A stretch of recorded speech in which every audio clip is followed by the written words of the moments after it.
Assalamualaikum warahmatullahi wabarakatuh.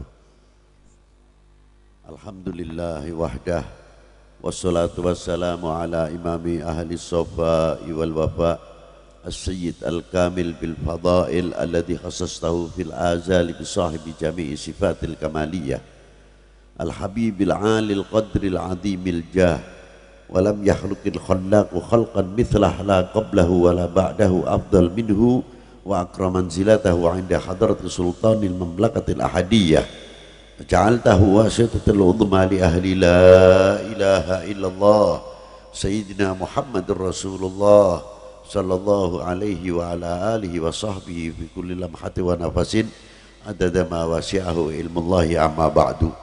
Hadratil muhtaram al-mukarramun, para sesepuh, bini sepuh, para alim ulama, para habaib, khususnya yang saya banggakan ulama-ulama Madura khususnya, dan Kiai Fahri akhina wa Kiai Hanan dan beberapa kiai-kiai yang tidak bisa saya sebutkan, semua akhina fillah fid dunya wal akhirah. Saya maaf yang sebesar-besarnya apabila saya tidak bisa menyebutkan satu persatu.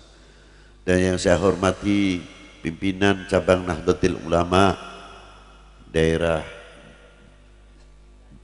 Galis atau Bangkalan, dan yang saya hormati akhina fillah As-Sayyid Asy-Syarif Aun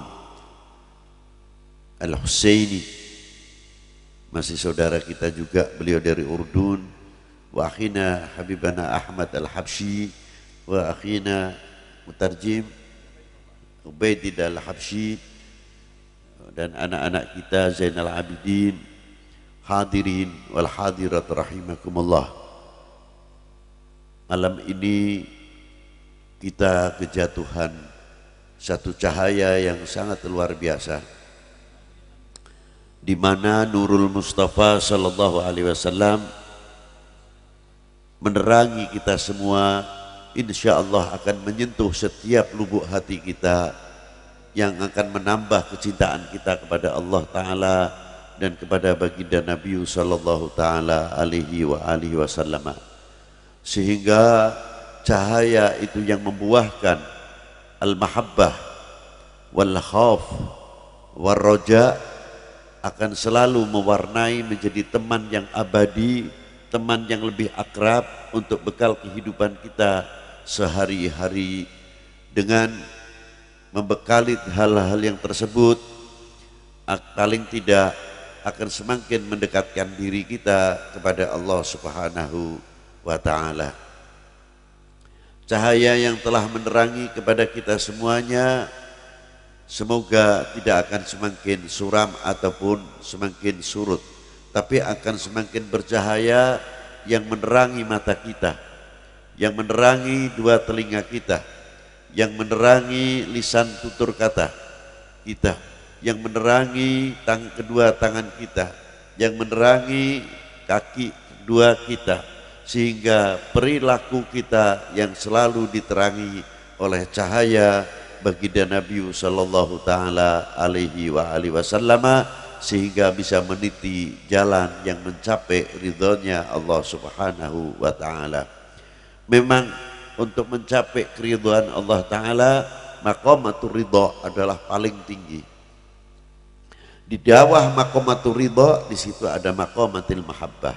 Mustahil untuk bisa mencapai ridhonya Allah Ta'ala tanpa mahabbah. Al-mahabbah akan membuahkan sirrul ikhlas. Seperti malam hari ini, saya yakin kalau tidak ada mahabbah, mungkin duduk 1 jam, apalagi sudah jam 12 lebih, kita tidak betah, ingin buru-buru pulang balik, Sleman katanya. Tapi karena kecintaan kita kepada siapa? Kepada Habib Lutfi? Tidak. Kepada kita-kita semuanya? Tidak. Lillah, karena Allah. Cinta kita kepada baginda Nabi sallallahu ta'ala alaihi wa alihi wasallam, itulah dorongan suatu cinta tidak akan mengukur batas. Bahkan seseorang yang mencintai kepada seseorang biasa saja berani berkorban tenaga, berani berkorban uangnya demi apa? Demi cinta. Bagaimana kalau kepada baginda Nabi sallallahu taala alaihi wasallam? Beruntunglah orang-orang yang dapat menggapai cinta, karena sepele kelihatannya mahabbah, padahal di dalam al-mahabbah takaran timbangan semuanya diukur daripada mahabbahnya. Ketika ayat turun, qul in kuntum tuhibbunallaha fattabi'uni yuhibbukumullah ila akhiril ayat, sampai sahabat bertanya, sejauh mana kita dikategorikan orang yang beriman ya Rasulullah? Dijawab oleh Rasulullah sallallahu alaihi wasallam, idza ahbabtallah, selagi engkau mencintai Allah Subhanahu wa taala. Selanjutnya ya Rasulullah, selagi engkau mencintai utusannya. Hadis ini di tengah-tengah ada satu hal yang istimewa sekali, mengingatkan kepada kita. Tapi arti ini bisa dibalik juga bagi oknum-oknum manusia yang sengaja untuk menghancurkan siapa? Menghancurkan umat Islam, khususnya umumnya umat beragama. Dan lebih ditarik lagi, menghancurkan bangsa ini. Kalau tafsirannya dibalik, apa diantaranya di tengah-tengah hadis tersebut? Wal yatafatun nas fil iman ala qadri tafawutihim fi mahabbati. Kadar bobot iman seseorang adalah tergantung kecintaannya kepada aku. Bila kecintaannya kepada Rasulullah sallallahu alaihi wasallam membumbung tinggi, maka imannya akan semakin kuat, semakin mengakar. Dengan kekuatannya iman yang semakin mengakar, akan mewarnai matanya ikut beriman, telinganya ikut beriman, mulutnya ikut beriman, tangannya ikut beriman, kakinya ikut beriman, sebagaimana para bapak, para ibu waktu sholat. Salat bukan sekadar hati, usalli fardal maghribi, usalli fardal isya'i, usalli fardal subhi, usalli fardal dhuhri, usalli fardal asri, bukan sekadar itu. Ketika kita menghadap kepada Allah dengan takbiratul ihram, ada orang bertanya kepada Habib Abu Bakar bin Muhammad bin Umar As-Saqaf, seorang qutbil Jawa yang dimakamkan di Gresik. Ya Habib Abu Bakar, tolong ajarkanlah kami khusyuk itu bagaimana. Dijawab oleh Habib Abu Bakar bin Muhammad Segaf, mengatakan, nahnul awam, kami ini orang awam, kita dapat khusyuk cuma 3 hal. Apa yang pertama? Pada waktu takbiratul ihram. Ketika kita takbiratul ihram, bisa khudur atau tidak sebelum mengatakan, sebelum mengangkat tangan Allahu Akbar. Merasa didengar, merasa dilihat, merasa menghadap atau tidak? Ataukah langsung saja Allahu Akbar? Yang kedua, pada waktu mengucapkan apa? Iyyaka na'budu wa iyyaka nasta'in.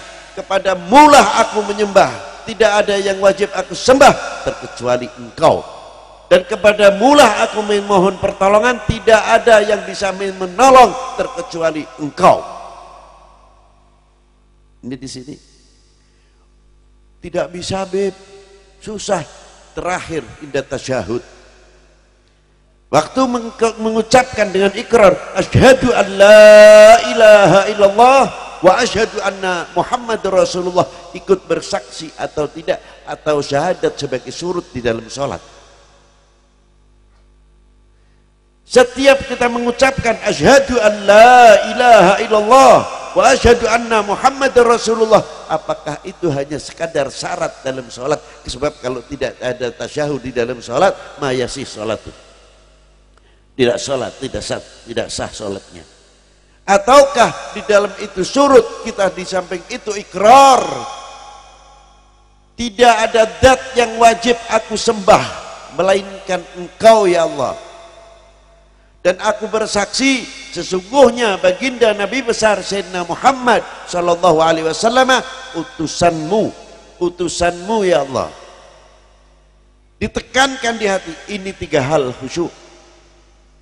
Inda takbiratul ihram, indal Fatihah, inda tasyahud. Mengapa saya bawa kalimah ini, wasiat ini dari Al-Habib Abu Bakar bin Muhammad bin Umar Saqaf? Karena kita dibimbing ketika kita mau takbir, bukan niat di dalam kolbi saja, tapi untuk memperkenalkan mata kita kepada siapa? Kepada yang menciptakan mata kita. Bukan sekadar taharruk dalam sholat, sujud, ruku, i'tidal minar ruku wa i'tidal minas sujud. Tidak sekadar itu saja, tapi ditunjukkan untuk mengenalkan siapa yang menciptakan kedua mata kita. Kenalkan mata kita kepada yang menciptakan. Allahu Akbar. Kedua telinga kita kenalkan kepada yang menciptakan. Allahu Akbar. Mulut kita kenalkan kepada yang menciptakan. Mulut kita, lisan kita, sehingga kita ngerti bahasa, bisa mengucapkan, bisa berbicara. Siapa yang memberikan itu? Allahu Akbar. Kedua tangan kita kenalkan sehingga tangan kita bisa bergerak, yang kanan, yang kiri, masih diberi kesehatan. Kenal atau tidak kedua tangan kita, mata kita, telinga kita, mulut kita kepada yang menciptakan. Sampai kedua kaki kita semua dikenalkan kepada Allah Subhanahu wa ta'ala. Sampai adanya zikir sirri di dalam tarekat, bukan sekadar ucapan la ilaha illallah, la ilaha illallah, lisanan atau muludan. Lisanan atau mulutan.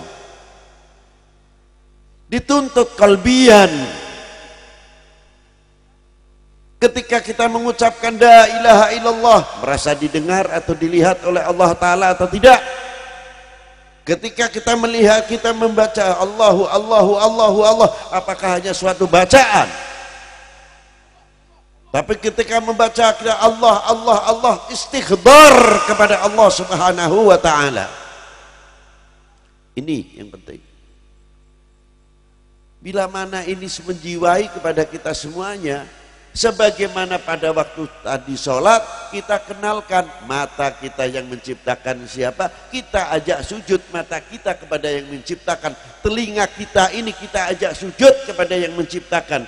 Mulut kita supaya ada batasan-batasan dalam tutur kata, kita ajak sujud supaya mulut kita itu bersih, mendapat maghfirah dari Allah Subhanahu wa ta'ala. Tangan kita, kaki kita, kalau semuanya sudah kenal kepada Allah Subhanahu wa ta'ala, ketika Israel datang, Israel tahu ini orang matanya kenal sama Allah Ta'ala, telinganya kenal sama Allah Ta'ala, mulutnya kenal kepada Allah Ta'ala. Bukan imanan saja di dalam hati, tapi bisa memasukkan fisilmi kafah, bisa memasukkan matanya mata beriman, akalnya akal beriman, telinganya telinga beriman, kakinya yang beriman. Sebagian jalan sama.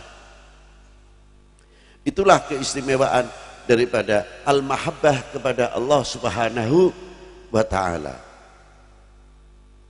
Kalau sudah mahabbahnya luar biasa, kita kenal semakin cinta kepada Allah, tidak pernah kita mengikuti atau mengharapkan satu pahala. Malu rasanya kepada Allah Subhanahu wa ta'ala karena cintanya yang luar biasa. Namun ma'asyiral muslimin rahimakumullah, bila mana menafsirkan ini dibalik, bahayanya besar. Ini sifatnya hanya memperingatkan. Sifatnya apa? Memperingatkan. Artinya, kalau seseorang oknum ingin menghancurkan bangsa ini, oknum manusia ingin menghancurkan umat beragama khususnya Islam, ditafsirkannya yang lain. Tadi di atas disebutkan wal yatafatun nasfil iman ala qadri tafawutihim fi mahabbati. kadar bobot iman seseorang adalah tergantung kecintaannya kepada aku. Kalau cintanya sama Rasulullah luar biasa, imannya akan semakin kuat luar biasa. Berarti kalau mau menghancurkan umat, jauhkan umat ini kecintaannya kepada nabinya.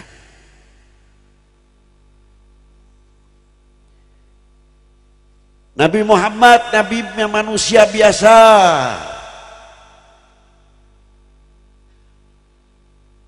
Tidak perlu berlebih-lebihan. Begitu dan begitu. Dan lain sebagainya. Sampai tidak mengenal bagaimana membaca riwayat baginda Nabi Shallallahu Alaihi Wasallam.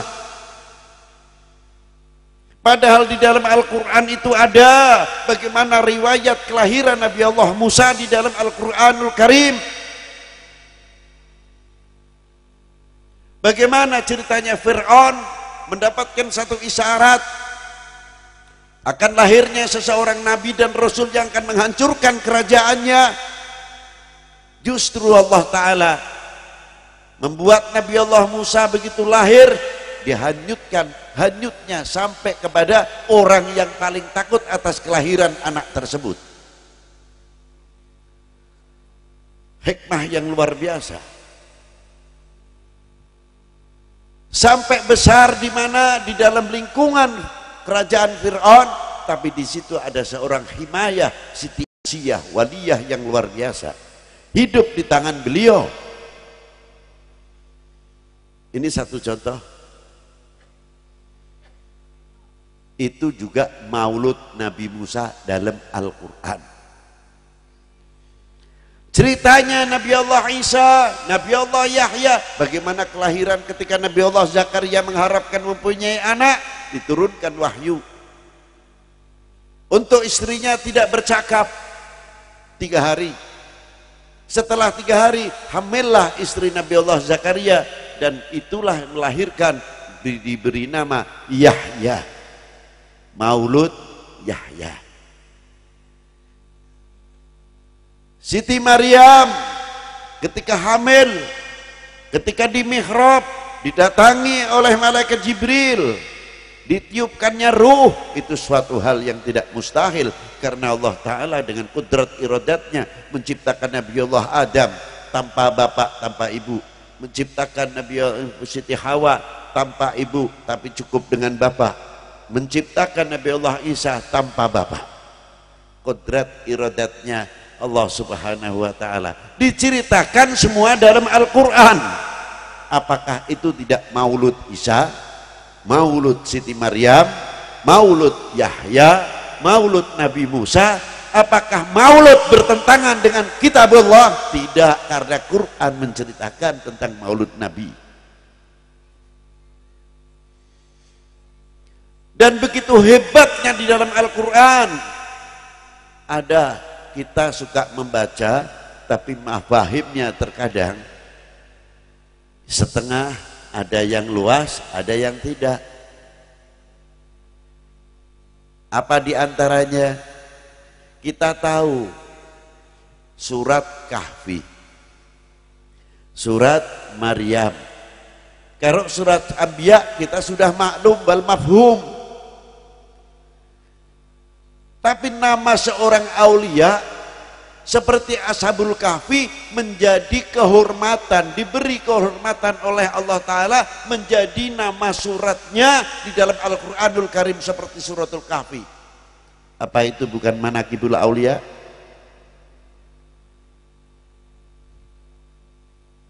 Yang kedua, manakib seorang waliyah. Siti Maryam suratnya sampai surat Maryam. Jadi jangan heran kalau malam hari ini juga ada kholnya Imam Syadili, kholnya Sayyidi Syekh Abdul Qadir Al-Jilani. Sebab di dalam Quran sudah diisyaratkan, sudah dikatakan, firmankan di situ di antara apa? Suratul Kahfi, surat Maryam. Itu sudah ada bukti yang cukup luar biasa. Mengapa Nabi besar Sayyidina Muhammad Shallallahu Alaihi Wasallam tidak tertera sebagaimana kelahiran Nabi Allah Musa? Tidak perlu. Karena kalau kita semuanya tidak menjumpai Nabi Allah Musa, tidak menjumpai Nabi Allah Isa, tidak menjumpai Siti Maryam, tidak menjumpai Nabi Allah Yahya, tidak menjumpai Nabi Allah Zakaria, dan para nabi yang lainnya yang setelah mengenal nama baginda Nabi SAW sebelum Rasulullah dilahirkan sudah tertera di dalam kitab Allah alladzi anzalahullah ila sairil anbiya'i, sudah termaktub, sudah dikenal. Bahkan salawat sallallahu ala Muhammad yang disebut salawatur rahmah itu diturunkan kepada Nabi Allah Ismail. Nabi Allah Ismail kehidupannya di zaman Nabi Allah Dawud, ayah Nabi Allah Sulaiman, sudah dikenalkan salawat ini kepada Nabi Allah Ismail, suruh dibaca ketika berhadapan dengan a'da. Lihat di dalam kitab Afdhalus Salawat, di situ keterangannya lebih jelas. Di dalam kitab Sa'adatud Darain, As-Salat ala Sayyidil Kaunain, dan lain sebagainya, banyak sekali diterangkan di situ. Ma'asyiral muslimin rahimakumullah, belum selawat-selawat yang dijadikan mas kawin oleh Nabi Allah Adam alaihi salam, padahal Rasulullah jauh belum dilahirkannya, sudah dikenal. Tapi para bapak, para ibu di zaman baginda Nabi SAW, para sahabat tidak menjumpai zaman hidupnya Nabi Allah Isa. Kalau zaman Rasulullah kita mengetahui para sahabat duduk bersama, sholat bersama, ghuswah bersama, jihad bersama, makan bersama, qiyamul lail bersama, Ramadan bersama. Kurang apa untuk di kitab Maulud ditulis di zaman itu? Karena setiap hari maulud ma'an Nabi sallallahu alaihi wasallam. Seandainya itu tidak ditulis oleh para sahabat riwayat-riwayat hadis atas kebesaran baginda Nabi sallallahu alaihi wasallam, sehingga ditulis oleh para ulama, kita ini mengenal sejauh mana kepada baginda Nabi sallallahu alaihi wasallam? Itu pertanyaannya. Ma'asyiral muslimin rahimakumullah. Maka dari itu digerogoti kita kecintaannya. Kalau sudah umat ini jauh dengan ulama, bahayanya satu, pertanyaannya juga satu. Bahayanya apa? Bahayanya kalau seseorang orang sudah jauh dengan ulama, yarfa'ullahul barokah. Ini kalau sudah rafa'ullahul barokah, yarfa'ullahul barokah, apa Pak buktinya? Pohon-pohonan ini kering, hijau itu dulu dibakar sulit, yang kering saja dibakar itu sulit. Tapi sekarang yang hijau dibakar mempan. Kebakaran hutan, padahal hutannya bukan kering, hutan hijau. Karena apa? Yarfa'ullahul barokah. Manusianya sama, mudah benturan, mudah terjadi dibentur-benturkan, dan ramainya fitnah, sehingga apa yang ada? Saling permusuhan, saling curiga, yang akhirnya apa? Tawuran. Karena apa? Kita gersang, mudah dibenturkan karena faktor kekeringan, kegersangan yang ada khususnya dalam lubuk hati kita semua karena sebab jauhnya kepada para ulama. Kalau sudah umat ini jauh dengan ulama, yarfa'ullahul barokah, pertanyaannya juga satu tadi. Kalau jauh dengan Nabi kayak apa? Jauh dengan ulama saja yarfa'ullahul barokah. Apa yang akan terjadi? Lebih parah, ma'asyiral muslimin rahimakumullah. Maka dari itu oknum-oknum manusia demikianlah kalau mau menghancurkan dunia Islam.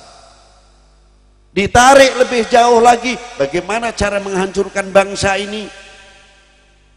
Jauhkan bangsa ini percayanya kepada pemerintahnya, jauhkan kepercayaannya kepada TNI-nya, jauhkan kepercayaannya kepada Polri-nya, jauhkan kepercayaannya kepada aparatur negara. Isinya curiga, curiga, curiga, curiga. Kalau sudah kepercayaan yang demikian, semakin melentur, yang terjadi apa? Indonesia paling mudah akan dipecah belah. Ini bahayanya. Kadar bobot kecintaan seseorang bangsa tergantung kecintaannya kepada tanah airnya. Kalau kecintaannya melentur kepada tanah airnya, jangan harap manusia itu akan cinta bangsa. Kalau orang itu sudah melentur kecintaannya kepada bangsanya, pasti akan melentur kecintaannya kepada tanah airnya. Sudah menunggu saja Indonesia tinggal dibagi berapa. Ini bahayanya ma'asyiral muslimin rahimakumullah. Kalau kita sudah mengetahui dan melihat yang demikian, tolong ma'asyiral muslimin rahimakumullah dan bangsa kami Indonesia tercinta, rapatkan jajaran kami. Jangan memberikan kesempatan seujung rambut pun kepada oknum-oknum manusia yang akan memecah umat beragama, khususnya umat Islam, dan akan memecah belah bangsa ini dan akan memecah belah republik ini. Kita bentengi sekuat tenaga. Jangan memberikan kesempatan kepada oknum-oknum tersebut. Nah itu mentah ini. Maka dari itu ma'asyiral muslimin rahimakumullah, bagaimana membuat satu kekuatan ideologi untuk kecintaan bangsa ini? Ya dengan hal diantaranya. Kalau kita sudah memperingati haulnya Imam Syadzili, baru kita akan tahu siapa pejuang-pejuang yang ikut mengandil bangsa dalam memerdekakan bangsa ini dari belenggu penjajah dan kebodohan. Ki Ahmad Khalil, keturunan Ki Ahmad Khalil, dan kiai-kiai yang ada di Madura ini. Jangan dikira Madura ini pulau intan-intan. Saya berbicara dengan sebenarnya, khususnya umumnya Indonesia itu kaya aulia nomor 2 dari Yaman. Indonesia kekayaan aulianya nomor 2 banyaknya dari negeri Yaman atau Hadramaut, nomor 2 Indonesia. Nah, kita menceritakan Madura. Di sini mutiara-mutiara terpendam luar biasa. Dari habaib, belum dari para kiai-kiainya. Makam-makam aulia yang luar biasa. Nah, dengan adanya hall tersebut mengingatkan kembali untuk apa? Supaya kita tidak kepaten obor. Kalau kita sudah dekat dengan para ulama, menghargai dengan para ulamanya, menghargai para pejuang-pejuang kita, kita akan semakin rapat, semakin kuat. Hall Imam Syadzili, nanti hallnya Sayyidi Syekh Abdul Qadir Jilani, nanti hall Masal, hallnya Mbah Hashim Asy'ari, hallnya Mbah Ki Ahmad Khalil Bangkalan, hallnya Bendar Saud, dan hallnya siapa lagi, begitu hidupkan kembali. Saya prihatin para muslimin rahimakumullah.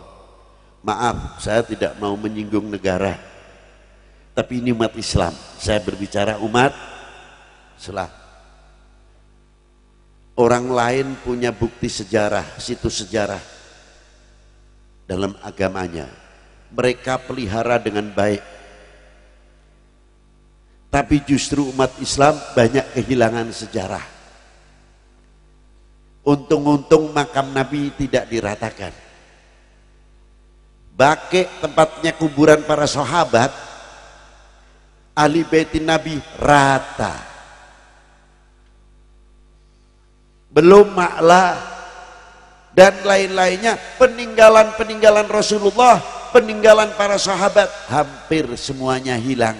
Kalau orang lain bangga dengan situs sejarahnya sebagai data bukti otentik dan kebanggaan menjadi umat, tapi kita menjadi umat Islam, ketika kita tanya mana bukti-bukti tempat kelahiran Nabi, mana bukti-bukti ketinggalan baginda Nabi sallallahu alaihi wasallam, hanya jawabnya tidak bisa apa-apa. Berarti kita sudah kehilangan sejarah banyak. Maka dari itu, untuk di Indonesia khususnya, alhamdulillah, makam para auliaillah, makam para pahlawan nasional masih terpelihara dengan baik. Khususnya untuk kita umat Islam Bali 9, dan makam-makam yang ada di Madura ini sebagai tanda bukti situs-situs sejarah pejuang-pejuang Islam, pejuang-pejuang bangsa. Harus kita pertahankan situsnya, jangan sampai tergoyahkan atau sampai rusak, karena itu tanda bukti sejarah. Ini diantaranya haulnya Imam Syadzili mengingatkan kepada kita semua. Terakhir, untuk kita ikut akhlaknya Imam Syadzili, mengikuti jejak Imam Syadzili. Dan kita kalau sudah sepakat mengikuti jejaknya Imam Syadzili, berarti kita mengikuti jejaknya Syekh Abdul Qadir Al-Jilani. Kalau kita sudah sepakat mengikuti jejaknya Syekh Abdul Qadir Jilani, mengikuti jejaknya Syed Ahmad Ar-Rifai, mengikuti jejaknya Faqihul Muqaddam Muhammad bin Ali Ba'alawi, mengikuti jejaknya Syed Ahmad Al-Badawi, Syed Ahmad Rifai, Syed Ibrahim Dasuki, mengikuti jejaknya Syed Ahmad bin Idris Al-Hasani, Syed Ahmad At-Tijani, imam tarekoh lainnya seperti Sayyidi Syekh Muhammad Bahauddin Naqsyabandi. Barang siapa mengaku tarekatnya Syadzili kok benci kepada Sayyidi Syekh Abdul Qadir Jilani, fahuwa kadzab, padahal bohong orang itu. Kalau mengaku anak Qadiriyah tapi tidak suka kepada Syadzaliyah, fahuwal kadzab. Barang siapa saya mengaku tarekat ini tapi tidak mencintai salah satu tarekat dan tidak mengangkat, tidak menjunjung antar tarekat itu sendiri, jangan sekali-kali membohongi dirinya sendiri. Tunjukkan bahwa kita orang Syadzaliyah juga memiliki Syekh Abdul Qadir Al-Jilani. Tunjukkan kita orang Syekh Abdul Qadir Jilani Qadiriyah memiliki Syadzili. Tunjukkan kita orang Syadzili memiliki Sayyidi Syekh Muhammad Bahauddin Naqsyabandi. Tunjukkan kalau kita seorang Naqsyabandi memiliki Idrisi, memiliki Rifai, Ramiyah, dan lain sebagainya, at-tariqah yang ada di Indonesia. Kami semua bersama-sama di lautan La ilaha illallah Muhammadur Rasulullah. Tinggal perahunya para bapak, para ibu. Perahunya ada yang mereknya Syekh Abdul Qadir Al-Jilani, perahunya ada yang mereknya Faqihul Muqaddam Muhammad bin Ali Ba'alawi, perahunya ada yang mereknya Syadzili, ada mereknya Idrisi, ada mereknya Tijani, ada mereknya masing-masing. Kapalnya semuanya baik, kapalnya semuanya kuat, kapalnya semuanya besar, semua berjalan di lautan La ilaha illallah. Sayangnya kalau kapal sama kapal itu benturan sendiri. Yang memalukan adalah siapa? Yang memalukan untuk kita sendiri. Kalau kapal dengan kapal dibenturkan sendiri, Syekh Abdul Qadir Jilani malu kepada yang membenturkan itu. Loh kok ngene ajarane? Aku orang ajar ki ngono. Saya tidak mengajarkan demikian kok. Nah itulah. Maka dari itu kalimah la ilaha illallah, lautan la ilaha illallah tidak bisa diukur, tidak bisa ditakar. Mari kita berenang bersama-sama dengan perahunya siapapun. Asal perahunya sahih, asal perahunya mu'tabarah, di situ kita akan berenang. Bagaimana? Mari kita mencari intannya yang ada di dalam tengah lautan. Huwal haqiqah. Kalau barang siapa bisa mencapai itu akan menemukan mutiara di dalam La ilaha illallah Sayyidina Muhammad Rasulullah Sallallahu Alaihi Wasallam. Bila mana menemukan, paling tidak kulitnya saja. Oh, belum bisa saya, Beb, perahunya saja cukup. Terlalu jauh, Beb, aduh perahunya berat, Beb. Satu minum saja, ambil lautannya itu, satu teguk dari bahri la ilaha illallah, itu sudah penawar hati yang luar biasa. Indonesia aman, dunia lain aman. Karena apa? Semua orang dalam hatinya makus, apa tertulis nakes dengan kalimah la ilaha illallah Muhammadur Rasul. Insya Allah tanah yang tidak subur saja akan subur. Di antaranya salawat Nabi Sallallahu Alaihi Wasallam. Itu belum kalimah la ilaha illallah, baru salawat.